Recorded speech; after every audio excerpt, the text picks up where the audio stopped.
Hey everybody, I'm back again. I think I got my sound issue fixed with my microphone, so that's a win for me and all of us, I think.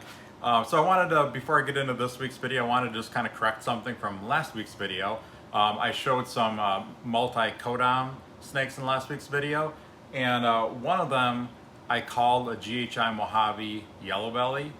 I don't know what I was thinking. Sometimes I just talk before I even think, and I had a hard time with my videos last week. I actually took, I think, 3 takes on it. Just something just wasn't jiving with me really well for my video last week. So anyway, this is the snake that was in question. So for some reason, I decided to call that a GHI Mojave Yellow Belly, and it obviously isn't. It's just a GHI Yellow Belly.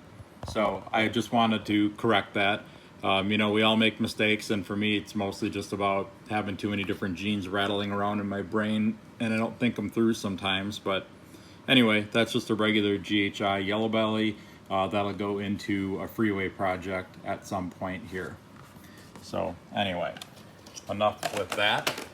So this week I'm going to show my favorite clown holdbacks from 2021. So I think probably all these have been in a video at some point, but just wanted to show them again. Really love clown. You know, I've had clown in my collection since 2003. So I've been working with it for a very, very long time, almost 20 years now, 19 years. So really excited to keep pushing that project forward, getting more recessives into it, as you'll see. Just really an awesome project. You know, if I could just breed one type of ball python, it would probably be clown. Pike would be a close second, but I think clown's my favorite overall. So anyway, let's start taking a look at the... Okay, the first one here is a banana calico yellow belly clown. This is my first female of these that I've hatched out. So all of these are holdbacks. I should have all of these types for sale this upcoming season, but yeah, if this one was a male, I would have sold her, and actually I did sell a male a couple of months ago, but this is the only female with this exact genetic makeup that I've produced so far. A lot of the calico yellow belly clowns tend to have nice little ringers on them. This one doesn't have a real big one, but you can definitely see there's some white creeping up there. Just a beautiful snake. Now, I have a breeder male of these, and they do lose some contrast as they get older, but still pretty nice looking. And I think that, you know, with the right genes added into this, we can just get that contrast to stand out even more. So that's the next step, is to figure out what else can I put in that to really bring that contrast out as an adult. But just a really nice looking snake. Okay, this next one here is a pastel calico yellow belly Enchi clown. At least that's what I'm pretty sure it is.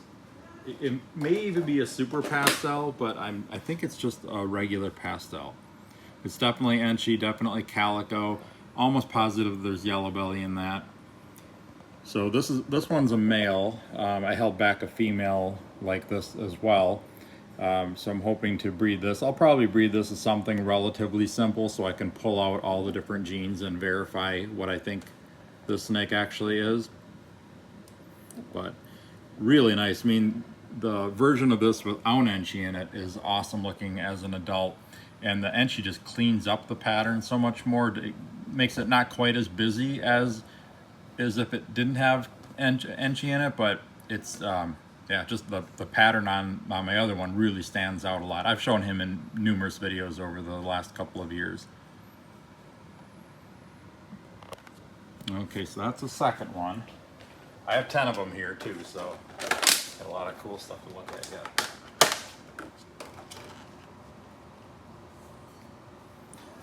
Okay, this girl is an Orange Dream Vanilla Yellow Belly clown. Her colors are really coming in. She's a fantastic eater. She's growing really nice. Just really awesome colors.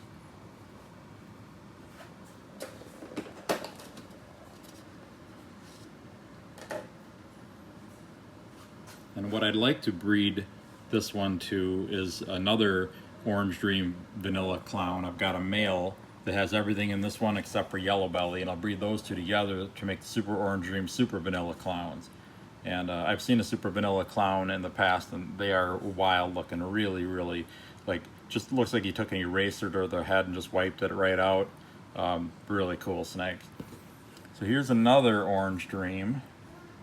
This is an Orange Dream Fire Enchi Clown, and I think it's a yellow belly. It's really hard to tell when you have Enchi and yellow belly in together because you lose a lot of that side pattern because of the Enchi influence. But there is a little bit along the sides here that makes me think there's yellow belly. And also this color is really intense to just be an Orange Dream Fire Enchi Clown. I have plenty of Orange Dream Fire Clowns that I produced in the past, and they're not nearly as yellow as this one. And I'm assuming some of that's the Enchi, but a lot of it could be the yellow belly in there too. So I'm really excited to be using her a couple of years down the line.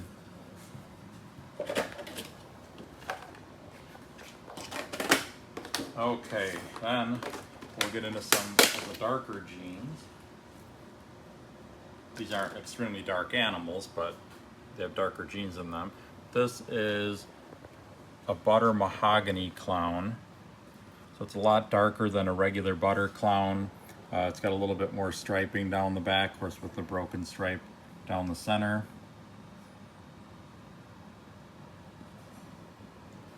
So that should mix in with some other dark genes really well.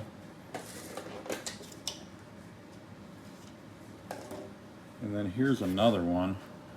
This is a Bongo Lesser Clown.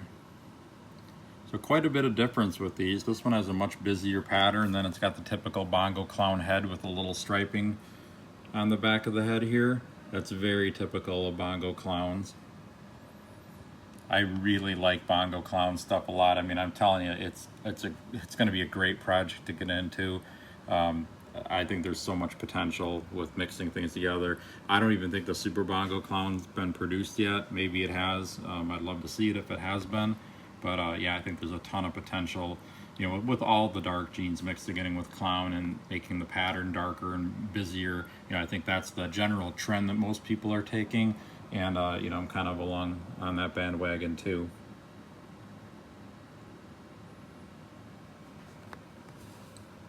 Okay, now let's get into some recessive stuff, or double recessive stuff.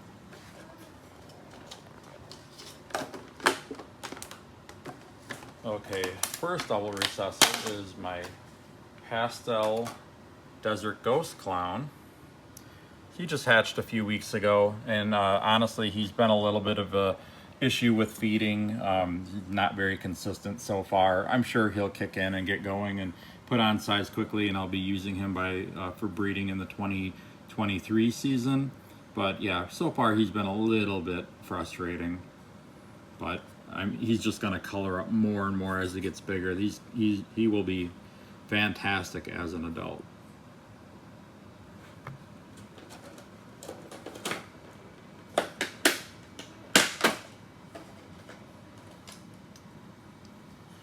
Okay, here's another double recessive clown. This is a hypo pastel Enchi clown. So it's got the hypo and the clown in it for the recessives, and then pastel and Enchi for the codons. Really bright colors. I actually really like pastel in my hypo clowns. I know there's a lot of hypo clown projects that don't have pastel in it that look awesome too, but I think with this particular animal, I can't really think of too much of a way to make that look any better. I don't know, it's really nice, and I'm gonna hang on to her and grow her up. And I've got a lot of different hypo clown project animals. I've got a pastel stranger clown that's het hypo. I've got a GHI clown that's het hypo. And I think I've got a few others too. So I'll be adding a lot of new genes into my hypo clown project in 2022 and beyond.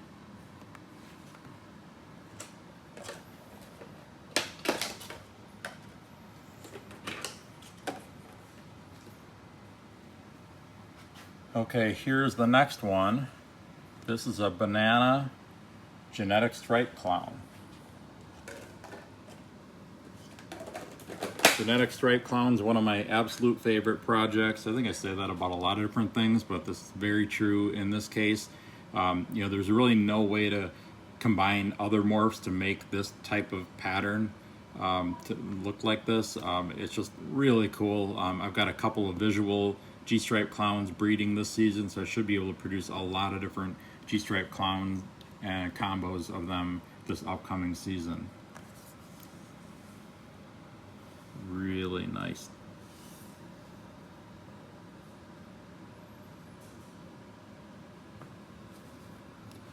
Okay, last but not least is a clown pied. Now this is just a normal clown pied. I haven't really produced many combos with them yet. I have a lot of like double hats and things in the works to produce a lot of different combos, but I haven't hit on any yet. 2022 I should produce a few different color morphs to mix in with the clown pieds. So this is just a normal clown pied. It was actually the first one that I produced in 2022, or sorry, 2022.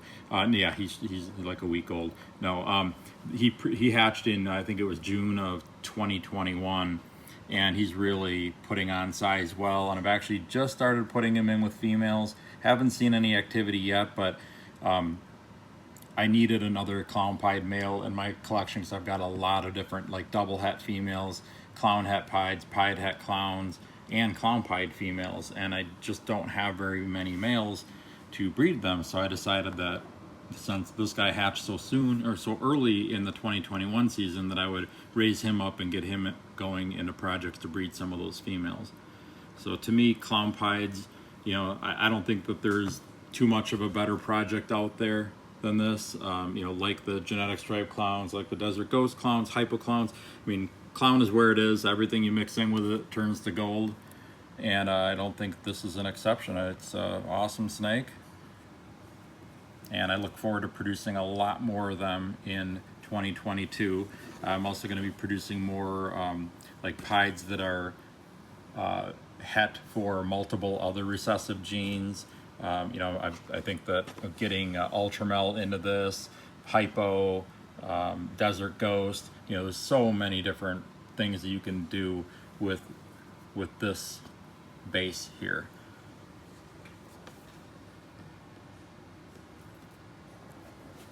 All right, guys, well, that's it for today. I'll try to get back to you and again next week to show something else. If you had any suggestions on what you'd like to see, leave a comment below. Also, please like and subscribe. Also, check out my website, royalconstrictordesigns.com. Just added a bunch of new snakes over the past week. I think it was like 75 or 100 new snakes over the past week. And I'm updating weights and getting new pictures of some of the stuff that's been up there for a while. And of course, all that's on Morph Market as well. And last thing I wanted to mention, make sure to support US ARC.